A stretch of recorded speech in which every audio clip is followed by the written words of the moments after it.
anything new at this stage of life. But there's more than enough in the wardrobe to wear. That never gets worn. Well, the thing is, you have sort of classic, something classic that lasts forever, right? I know. Okay. What the heck? I think I'm past caring about this. No, I don't think you are. I really don't think you are. How are you doing with your leg? And just a bit of fever.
Good morning, everyone.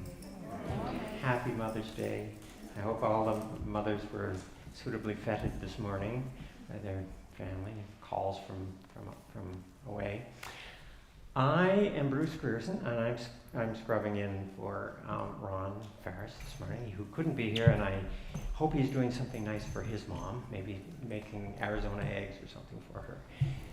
We have a really interesting service, I think, for you today. It's got a lot of components. It's almost like those old-time variety shows where you went from one thing to the other, and a lot of big themes. You know, we've got resurrection, rebirth, motherhood, resiliency, and I was thinking maybe that's all the same theme. And we have a special guest who you'll get a chance to meet real soon here, or get to know better. And I'm super happy to have my co-pilot today, Sarah Stevens-Fountain. And Sarah's actually going to bring us into community and to communion with the lighting of the chalice. Good morning, everyone. We kindle this flame as a symbol of our gathering. May the light of understanding illuminate our darkness. May the warmth of sharing bring us peace. Welcome to the North Shore Unitarian Church, where our mission is to empower people to live with greater depth, meaning, and purpose. In this community, we celebrate people from all walks of life. No matter how you experience the sacred, no matter who you are or who you love, we hope you will feel welcome here. And now it's time to sing. Please rise in body or spirit and join in singing these songs. The words will be on the screen above me. Good morning, everybody. Well, here's a song that I believe will be familiar to all of us. Well, maybe almost all of us.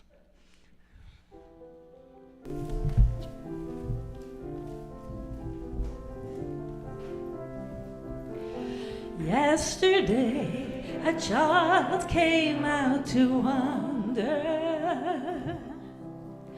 caught a dragonfly inside a jar. Fearful when the sky was full of thunder, and tearful at the falling of the star. And the seasons, they go round and round, and the painted ponies go up and down. We're captives on a carousel of time. We can't return, we can only look behind from where we came, and go round and round and round in the circle game. And the child moved 10 times round the seasons, skated over 10 clear frozen streams, and words like, when you're older, masterpieces, and promises of someday naked dreams. And the seasons, they go round and round, and the painted ponies go up and down. We're captives on a carousel of time. We can't return, we can only look behind from where we came, and go round and round and round in the circle game. 16 springs and 16 summers gone now. Cartwheels turn to cartwheels through the town, and they tell him, take your time, it won't be long now, till you drag your feet to slow those circles down. And the seasons, they go round and round, and the painted ponies go up and down. We're captives on a carousel of time. We can't return, we can only only look behind from where we came and go round and round and round in the circle game. And the years spin by, and now the boy is 20. Though his dreams have lost some grandeur coming true, there'll be new dreams. There'll be maybe better dreams. Before the last revolving year, before the last revolving year is through, and the seasons, they go round and round. And the seasons, they go round and round, and the painted ponies go up and down. We're captives on a carousel of time. We can't return, we can only look behind from where we came and go round and round and round in the circle game. And go round and round and round in the circle game. Can we be seated for the next song, please? It's Courage. And as life goes round and round, one thing that we all need is courage. So I'll sing. For the first time around, I'll sing it, and you guys respond. Courage, my friend, you do not walk alone. We will walk with you and sing your spirit song. Courage, my friend, you do not walk alone. We will walk with you and sing your spirit song. So, as we start to use this meditation or prayer, I'm going to ask that you start off by holding yourself in light. And as you sing this, you're singing to yourself, courage, my friend. You do not walk alone. And that might be for you that you sense love, or it might be that you know that you're surrounded by friends who are thinking of you. As we move past that point, could you try and imagine the people around you and sing this song to them? As we continue in the song, can you imagine your family and those who are dear to you, those who you see the most, those friends that you've made throughout your life? Hold them in that circle of light. And gradually enlarge your circle, perhaps even to include people who you struggle with, people who you might not even know, perhaps people on the other side of the world. Courage, my friend, you do not walk alone. We will walk with you and sing your spirit song. Courage, my friend, you do not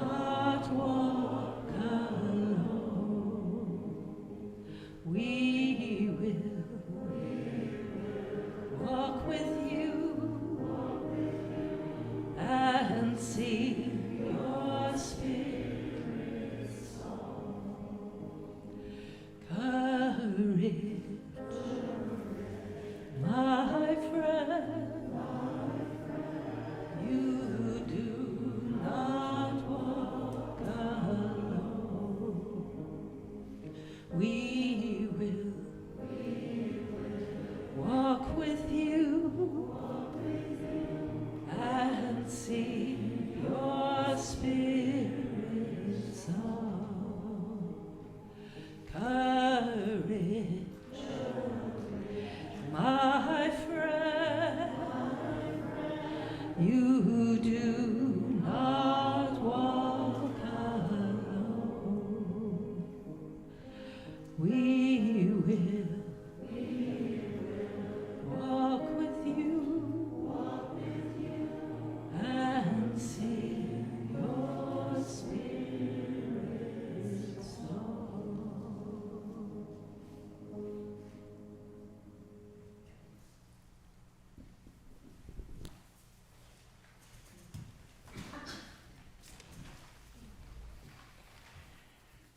Well, this morning I want to share with you a prayer by a woman named Even Carville-Zeimer, who is a youth and adult minister in various UU churches in New York State. It's perfect for today. Spirit of life, today the advertising tells us what to buy for Mom. Instead, help us listen to and honor the deeper voices. Today, let us honor all of those who have made this world possible for us, those who did the hard work of building a better world for future generations. Today, let us honor the grief of those who have lost children through miscarriage, stillbirth, death, those who long for children, and those, for whatever reason, cannot be in touch with their children on this day. Let us honor the grief of those who mourn for their parents, whether separated by death, disconnection, or dementia. Let us honor those who fill in for missing mothering, fathers, grandparents, foster parents, aunts and uncles, and more. Today, let us honor the ways we have each been nurtured and mothered by the mothers who gave birth to us, by the parents who raised us, by those many others who have supported and nurtured us of all genders. Today, with both joy and sorrow, let us be grateful for life, for the chance to love, for those who love us, and the opportunity to nurture the future. May it be so. Amen. And now, to take us a little further down the road of motherhood, I invite Sarah, our SSA, up for a little reflection.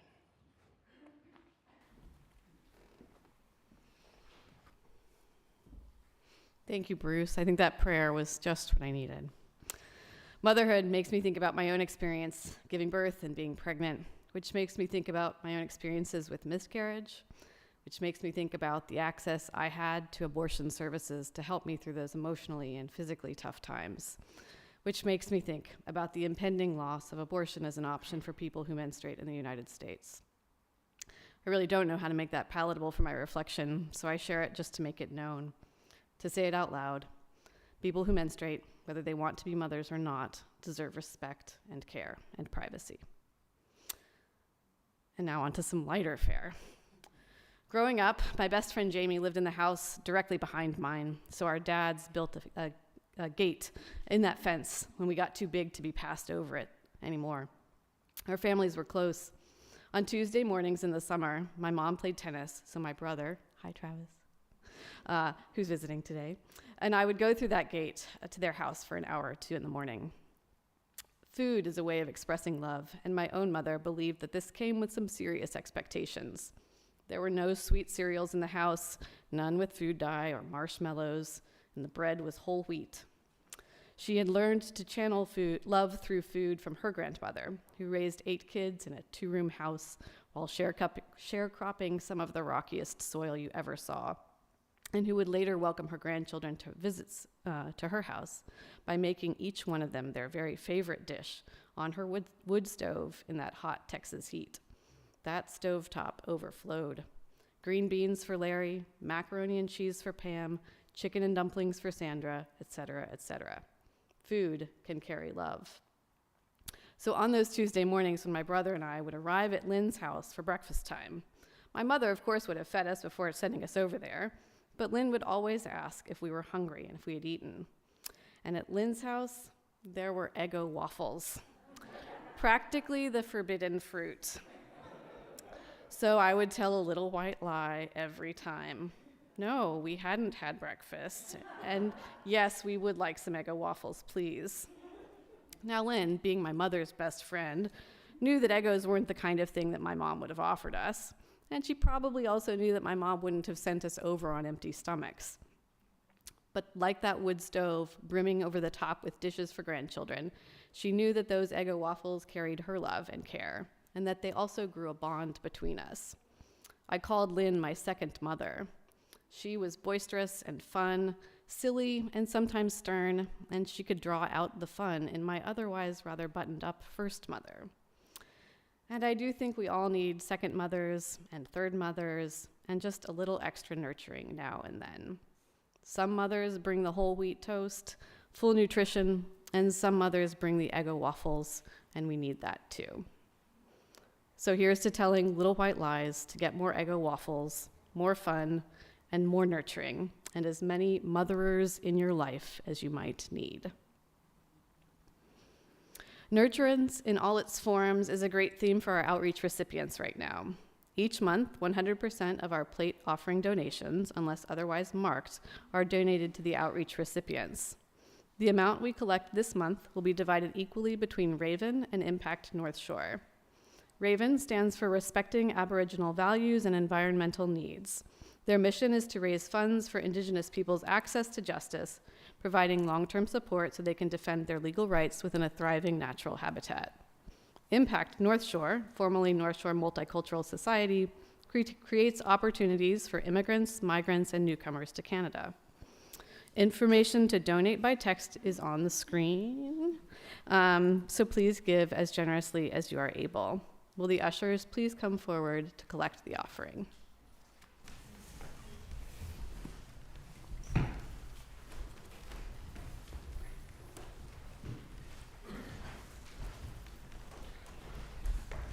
This poem is so beautiful that I feel I have to tell it to you. I know you'll hear it in just a moment. And while you might consider that this poem might be from a mother or a father to a child, or a partner to their lover, or it might even be from a love force to every one of us. Now touch the air softly, step gently, 1, 2. I love you till roses are robin's egg blue. I love you till gravel is eaten for bread, and lemons are orange and lavender is red. Now touch the air softly, swing gently the broom. I love you till windows are all of her room, and the table is laid, and the table is bare, and the ceiling reposes on bottomless air. I love you till heaven rips the stars from her coat, and the moon rows away in her glass-bottomed boat, and Orion steps down like the diver below, and earth is ablaze and the ocean aglow. I love you till heaven rips the stars from her coat, and the moon rows away in her glass-bottomed boat, and Orion steps down like the diver below, and the earth is ablaze and the ocean aglow.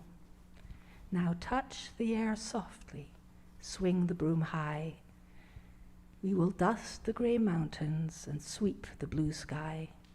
And I'll love you as long as the furrow, the plough, however is ever, and ever is now. And I love you as long as the furrow, the plough, as ever is ever, however is now.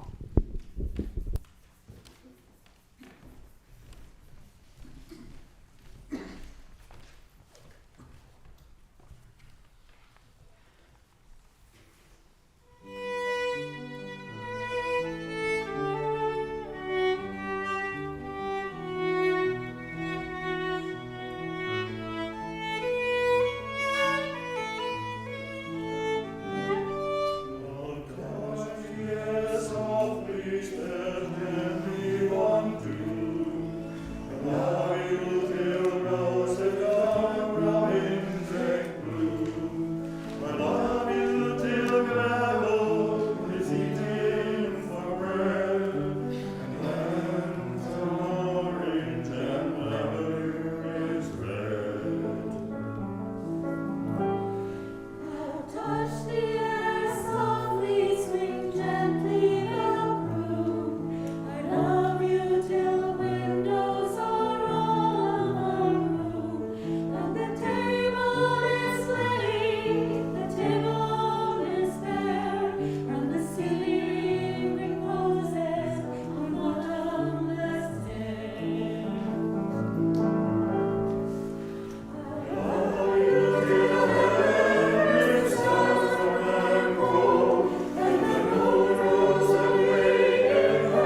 Good morning and happy Mother's Day. I know you will all be excited to see the development of our butterfly-friendly garden, which is going to be planted this coming Saturday, May 14th, between 1:30 and 3:30, and Sunday, May 15th, in our Spirit Zone.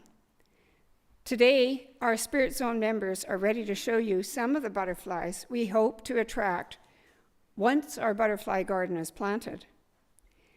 You may not be familiar with these butterflies. Would you see them in your own garden or at a local park? Possibly not. Over the last 30 years, 80% of our North American butterflies have been lost. As we humans continue to build, to pave, to landscape, to spray, and to neaten all the spaces around us, we are stealing the wild places which the butterflies require for life. Butterflies need two kinds of plants to thrive. Host plants, which they use for their egg, caterpillar, and chrysalis stage, and then nectar plants, which they need for their adult stage. Fortunately, our property already offers the host plants in our black cottonwoods, red alders, blackberries, and rhododendrons. What we will be providing are the nectar plants for the adults to feed. Why should we care? Butterflies and bees, plus other insects, are responsible for pollinating every plant we enjoy in our gardens, plus every fruit and vegetable you enjoy at your table. Without pollinators, we would not survive. It is wonderful that here at NSU, we are providing one small garden and a pathway of gardens sprinkled over the North Shore. It is our hope that we will attract these beautiful creatures here, thus providing in our garden a little more wild to support butterfly life. Now, two of our people from Spirit Zones will come up and share their butterflies, Marcia and Harper. Oh, Harper.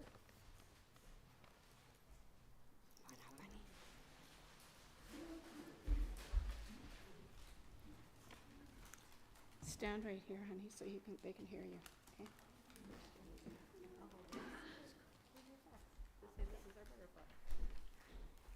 Okay?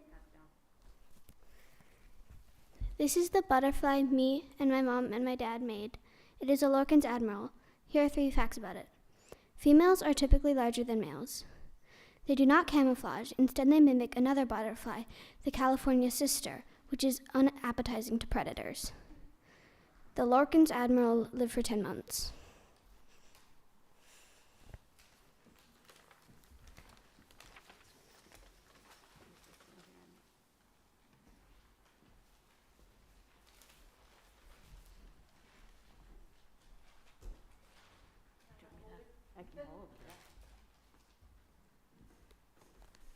Thank you. So I wore my butterfly shirt this morning, an impulse buy that I could never convince myself to throw away. And now I know why. I kept it.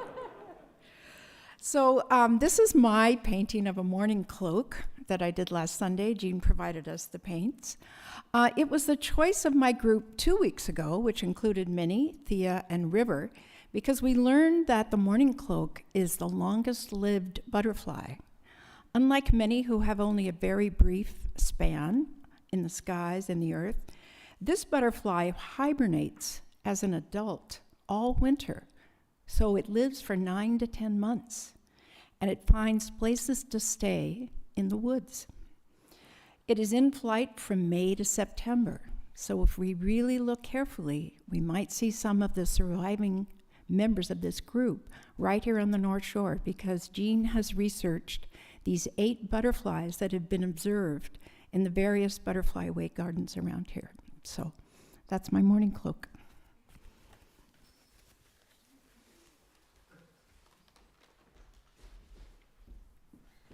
Beautiful. Yeah. So, speaking of butterflies, I have we're on to the main portion of the show here. We're going to move this this couch out, and I'm going to invite Sonia up, and we are going to talk. Here we go. Sonia, I'll come out and.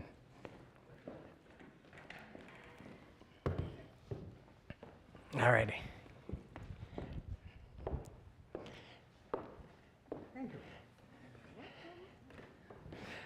Now you need, no, you're good. Yep, you need this. And I have one of my own. And we are in business. Now, just before I introduce the guest of honor, I just will say I have two words for you, Sonia. Happy birthday. Sonia, you just turned 98.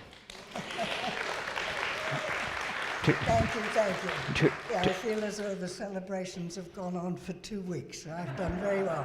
It's a season, not a day. Yeah. And I just have to say, with Sarah's comments there about the egos, one of my grandchildren made a memory book a number of years ago from when they were kids, and one of them said, I always remember going to Grand's because I could always have egos. So that, I'd forgotten about that one. Yeah. Amazing. 98. I was going to say 2 more of these, and you get a letter from the Prime Minister. Should that be something you want? I don't know about that. And happy Mother's Day. Have you heard from your son or daughter yet, or? No, probably later in the day, because New Zealand time and Australia time. Wow. So it's a long way to be away from them. Well, I will say, for those who don't know Sonia, you're looking at one of the absolute pillars of this church, and I will say personally that you're one of the reasons that we stayed. When we were kicking the tires around here around 12 years ago, when we were kind of looking church shopping, Sonia, you were one of the first people we met, and we thought, wow, okay, this is if this is the kind of place that you would come, it certainly made us look favorably on this. And then I felt like I got to know you a bit better as we served together on the Ministerial Relations Committee. With John Duffy and Linda Vance, the 4 of us. And so it's an intimate little gathering, we meet like once a month. And when you listened, there was something about the quality of your listening. It was you listened with everything in you. And when you spoke, everybody kind of E.F. Huttoned right in. Boy, I'm dating myself with that. And because everything that you said was of there was such quality in the words, and you could tell that there was the story of a really rich and complicated and challenging and interesting life behind everything that you said. And so it made me kind of harbor a secret wish at that point, that one day I would get a chance to do something like this, to talk to you and kind of share you and help people get to know you who don't already. So, and today is the day. I'm getting my wish, and I am honored and grateful to have this chance to hang out with you a bit here today. Okay, so I want to know, can we start a bit at the beginning for you? Tell us where you grew up, where you were born and raised, and that's how your story starts, I guess. Yeah, well, I'm the northeast of England, Northumberland. They've been watching TV. Robson is doing a lot of things on Northumberland. So I was born in the seaside town of Whitley Bay, and we lived there till I was about 9, and then we moved to Newcastle, which is about 15 minutes away on the train, and that's where I went to school, and ended up, the school, and I'd had a nasty experience when I was at school with a very bad-tempered teacher, and I was a very conforming child, so I can't imagine I was being nasty. So anyway, I got hit over the head, so my mother was so incensed that I was taken out and put into a private school, which for me was the most wonderful thing, that I had a lovely school and a lovely education time at school, and it was a privilege to be there. So I was there, of course, till the war broke out in 1939. I was 15. So then, like many, many people, everything changed rapidly. I left school actually, before I took my matriculation, because my father was feeling that he was going to lose his job and wouldn't be able to afford the school fees. So, yeah. So then I went out into the workforce, I guess, at that time. Yeah, when I look back, you wish you had had more choices, or the sense to use more choices. That was not that there was that much there. You were either a teacher, or you worked in a store, or you went in an office. So I went into an office. My uncle was a chartered accountant, so I became what was known as an audit clerk, or clerk, as it would be in England. Yes. Yeah. So yeah, which was in lots of ways satisfying. And then of course there were the bombs start coming, so that's a very interesting experience, to say the least. If you're out with a boyfriend and the bombs start coming down, you have to make your way to the nearest shelter, which was quite cozy, actually, I come to think about it. Yeah, so yeah, I did some Red Cross and St. John nursing training, so I was able to go and work on a first aid post twice a week, which again was quite an experience. Hard cot beds with a thin, skinny blanket, you know, from which I got nits in my hair, which my poor mother had to deal with. And then one night, is it okay me rambling on like this? Of course, Okay. yeah, I'll jump in occasionally. Yes, one night of heavy bombing, and we have some casualties in, and my uncle comes in with my father. So I think, oh my heavens, what has happened here? So they were looking for my small cousin, who would have been 9 years old at the time.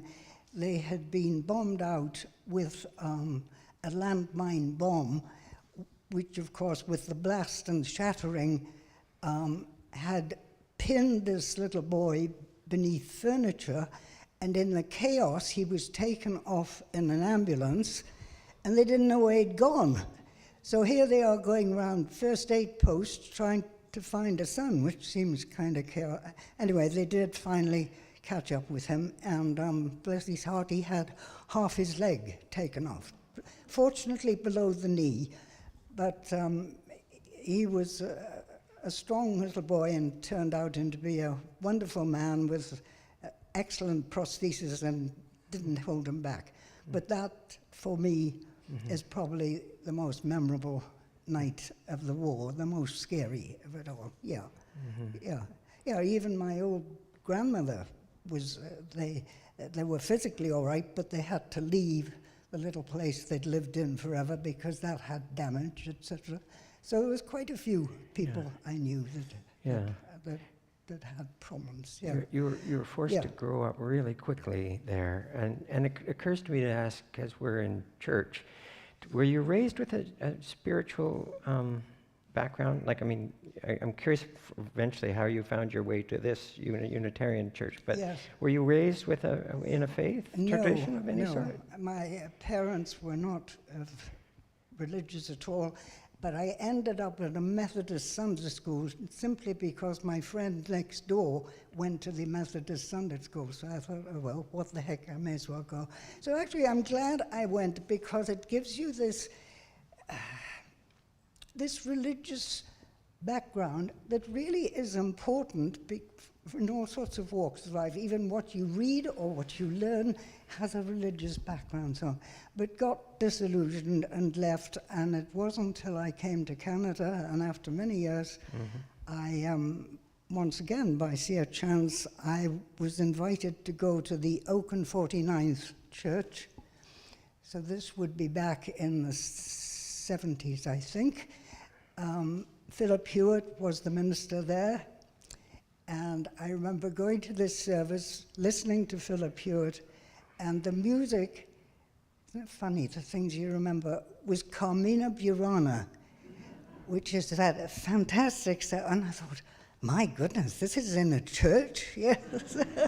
So no, that's when I started coming to the Unitarian Church. Yeah. I remember you and I have talked about how Philip Hewitt was instrumental in helping you make the sort of emotional transit. You tell me if I'm getting this right. Kind of the emotional transition from the stiff upper lip British, contain all your emotions way that you were raised, to being okay talking about the tough stuff that you've gone through, and in fact understanding that that's kind of the only way we grow, is to face that stuff.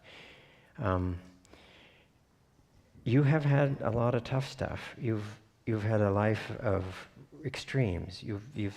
There was a time, and we'll get into it in a sec, when you were in South Africa, where and your husband had a big job, and you were sort of on top of the world in some ways, and then you've had really, really deep trenches and really a lot of sorrow and suffering. How have you figured out how to make that transition where you own that stuff? You look at it, you look right at it, and you let yourself grow from it. How have you handled the kind of tough stuff? And you can tell us as much as you want about what the tough stuff is. First of all, I come from a tough north of England where you just get on with things, let's face it. The war helped with that, a sense of that you just got to pick up the pieces and get on, you know? Yes, South Africa was another experience that I will never, ever forget, the good and the bad. And my husband was top of the heap there, so we're doing all this fancy entertaining and a wonderful, spoilt life. So he had a job with Oxygen Africa? It was Yes, like medicinal yes, he was oxygen? with British Oxygen in Britain, and was transferred to African Oxygen and became the CEO of African Right, Oxygen. so it's a pretty high position, It and was you a guys high were living position, pretty yes, well there yes. in And Johannesburg. the reason we left was there was an incident with an oxygen cylinder in a hospital where a child, the cylinder was wrongly labeled and the child died. So with this terrible disaster, he recalled every cylinder of gas from all over, and Africa, and it wasn't just South Africa, it was Rhodesia, Southern Rhodesia, Nyasaland, you name it. So, excuse me, the higher powers that be in Britain didn't take kindly to this reaction. He was eventually given a golden handshake and asked to leave. I don't know all the background of this, but basically that's what happened. So back we come to England, to a very different scene. It's hard to get a job. I had to go out to work, so so that would be 1958, 59, yeah. And you have how many kids at this point? I had 4 kids. The 4th one was born in South Africa. Okay, so you're kind of single momming it? I mean, Yeah, you have a yes, he husband, died. but- He took his own life in 1966. So then, talking about facing up to things, I am left with virtually no money. One kid has left and gone to New Zealand. So I have one 21-year-old older, a 14-year-old, and 11-year-old to keep going with virtually no money. So anyway, I got a job, and we did really remarkably well. And then after Don died, my friends in Vancouver here, West Vancouver, said, why don't you come out here? And I thought, how can I do that? But I did, and of course, it's the best thing I ever did. Canada has been very good to me, yes. And in those days, so that would be, believe it or not, Canada actually paid your airfare. I got a refund on our airfare. I guess they were so eager to get immigrants, even a woman with 3 kids. So that would not happen now, so I'm very grateful for that, Yeah. Mm-hmm. So basically, that's how I got here. Yeah. Mm-hmm. And so you were traveling around a lot for the first part of your life, and then once you got here, you've kind of stuck. Yeah, that's right. This probably is the longest place I Yeah. lived in my whole life. Yes, 1967, and here I am, Yeah. still in West Vancouver. So Yeah. it's wonderful. Yes. Can I ask you, since it's Mother's Day, how has the experience of, do you remember what you felt when you first became a mother so young, and how has the experience of motherhood changed you? Well, I think we can all, mothers, relate to that. It certainly changes your life overnight. And I was a very inexperienced mother. I was an only child. I don't even think I'd met anybody with a baby when I think about it. So I hadn't the faintest idea what I was supposed to be doing. So yes, I think it for my oldest, who's Penny, and now lives in Australia, it was fairly hard. Mm-hmm. But it's still a wonderful experience, and each one was a joy to have. And the last one, of course, born in South Africa, was the easiest of lot. I have a nanny to help me. I have sheer luxury. So that was the easiest baby to bring up, that's for sure. And then my poor Richard, my third son, was in the oil business and traveled all over the world. And in 1950, no, how hopeless was date, 16 years ago. Anyway, he was sadly murdered in Brazil. And Rio, just outside Rio, now, it was pretty lawless in lots of ways and a lot of corruption. So we never did find out who had done this or whatever. So that, for Mother's Day, remains a big scar and a sad memory, yes. But otherwise, I have 3 wonderful kids and umpteen grandchildren and what have you, so I'm very fortunate. Thank you for sharing that. When you think back on your life, can you think of a person, someone who is the most influential person, surprisingly influential person you ever met? Yes, it is a surprisingly influential. Oddly enough, it's South Africa again. My the company chairman of Africa's Oxygen was Rob Sinclair, and his wife was called Jean Sinclair, a strong Scots body. And she, I arrived in South Africa, I don't think I've ever met a person of color before, so this is a whole new world for me to adjust to and learn about. And she was the one who started an organization called the Black Sash Movement, because the colored people of Cape Town or Cape Province, the vote was taken away from them. And she was so incensed about this and other things that these women wore black sashes and stood on the steps of public buildings, just silently protesting. Now, whether it had an effect or not, I don't know, but it certainly had an effect on me, and it made me think and realize things and go into things in more depth that I hadn't thought about. So I think fondly of Jean Sinclair. She was a very strong, vital, wonderful woman. Really helped really kind of cultivate your social conscience, Yes, I would say. Yes, she did. Yeah, It's yeah. so easy just to take things for granted, and not question things. Yes, Yeah. so I was grateful to her for that. Yeah. Here's one of these questions that I don't know if you get this, but I can't resist asking. If you could go back in a time machine and meet your 14-year-old self, what piece of advice would you give them? Well, I know 14 sounds young, but you grew up quicker in those days. I would like to think that I had more of a plan for myself. Like, work something out. Really think what you would like to do and get on and do it. You know, I often look back, yes, we all have missed opportunities, and by golly, I've had a lot of those. So I would say to the kid, really try and work out what you would like to do and go for it.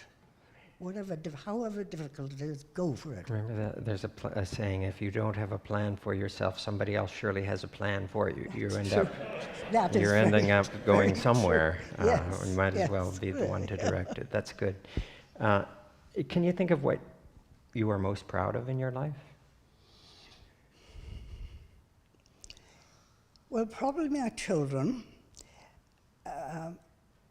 Probably the proudest of myself, actually, is coming to Canada in '67 and coping the way I did and have all these kids turn out so well. I think that's the thing I'm the most proud of. Mm-hmm. Yeah, and if that just be survival, then so be it. that ties right into the Mother's Day theme, too. I will say there was so much more we could say, and I hope people will come down after and talk to Sonia a little in coffee time today. But I'll just say on a personal note, you are almost exactly the same age as my mother.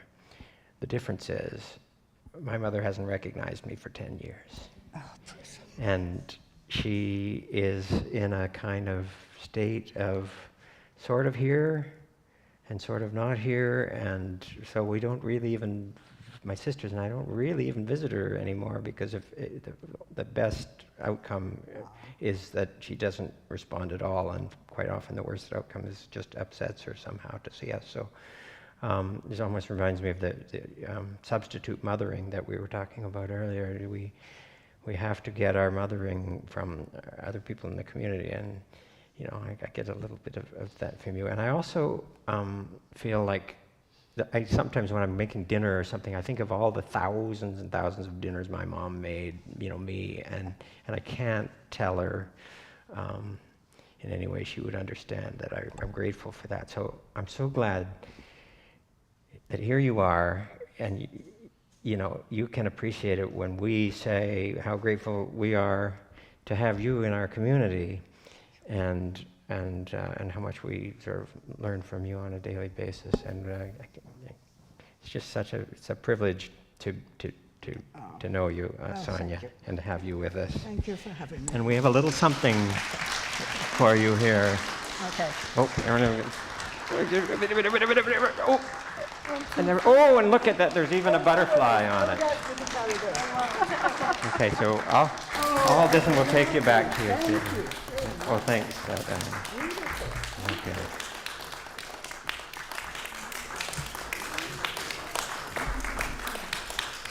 All right, thank you. Super. All right.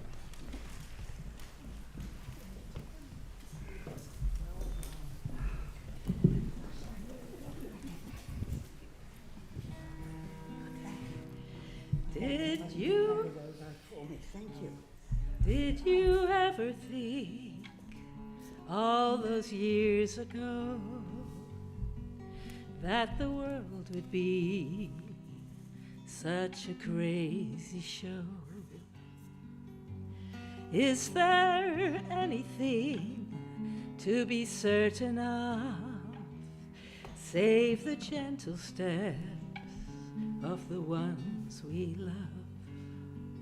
As we trace the path, grateful too, I've walked along this road with you, and I realize as I turn the page, this looking back is a gift of age. Are you anywhere you thought you'd be? Has it changed at all what you believe? As we mark the time and recall the past, did you ever think it would go so fast? And we welcome in and we say goodbye. Each another star added to the sky, and where grace abounds, there are few complaints. This looking back is a gift of age. Was there ever any guide to the who or where or why? You couldn't plan this if you tried. Did you ever think all those years ago that the world would be such a crazy show? Is there anything to be certain of, save the gentle steps of the ones you love? As I trace the path, grateful too, I've walked along this road with you, and I realize as I turn the page, this looking back is a gift of age.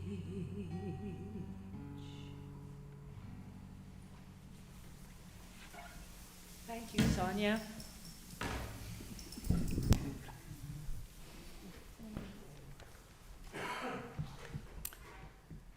We have lots going on, as usual, in the congregation. Please read your e-bulletin for more details, but here are a few key pieces to bring to your attention. Today we have soup and sakura today, not spirit zones, but a chance to do some crafts, have some food to nurture you, and keep you occupied. So join us downstairs when this part of the service ends. You can look forward next week to joining an intergenerational choir that Allison is going to begin in the Spirit Zones that will run through the month of May and have a performance on June the 5th. We will sing, make music with our voices, rhythm instruments, guitar, and ukulele. All are welcome. Now, Bruce, I believe, is going to say something about Fun Fest. All right. What do Fun Fest and Bonnie and Clyde's 1932 Ford V8 have in common? They're both getaway vehicles. Boy, I'm going to have to explain that. So if you need a getaway, and everybody does right about now, Fun Fest is your place, because I was looking at the list of offerings, and there are tons of little vacation opportunities. There's you can stay a couple of nights in Whistler. There's a week in Parksville. There's all sorts of offerings to do one-day getaways to Bowen Island. It's full of opportunities to get away, and also ways to sort of go inward rather than outward with workshops and all sorts of, there's a lot of cool stuff that has come in, basically, and all of us on the Fun Fest committee are chuffed at how you responded to the call of getting Fun Fest going again and coming up with creative stuff for us. So maybe even tomorrow, but certainly this week, the form will be available, and you can start bidding on silent auction items online. But this is where Barry would want me to hammer the date into your mind of June the 15th is when the actual Fun Fest auction is. June the 5th is when the actual Fun Fest auction is. Thank you. See, he did such a good job that everybody corrected me. You already know. It's going to be right after the service. There's going to be a lovely lunch that Barb Moore is organizing. And I hope that people will really jump in and bid on these items. And it's a big fundraiser for the church, but it's also how we get back into community, which is what it's all about. So thank you for that. And do you want me to turn it back over to you for more announcements, or pretty much it? Yeah. So we will we'll close things up. Thank you for your kind attention today. I see some people in the audience I've not seen before. Thank you for joining us. And Sarah will bring us out with the chalice. There's no spirit zones as such today. It's as she says, it's soup. So I hope a lot of you will come downstairs. And with that, Sarah. To close by extinguishing the chalice. We extinguish this flame, but carry with us the light of vision and the warmth of hope. The world calls us to live with depth, meaning, and purpose. We go forth with courage and love.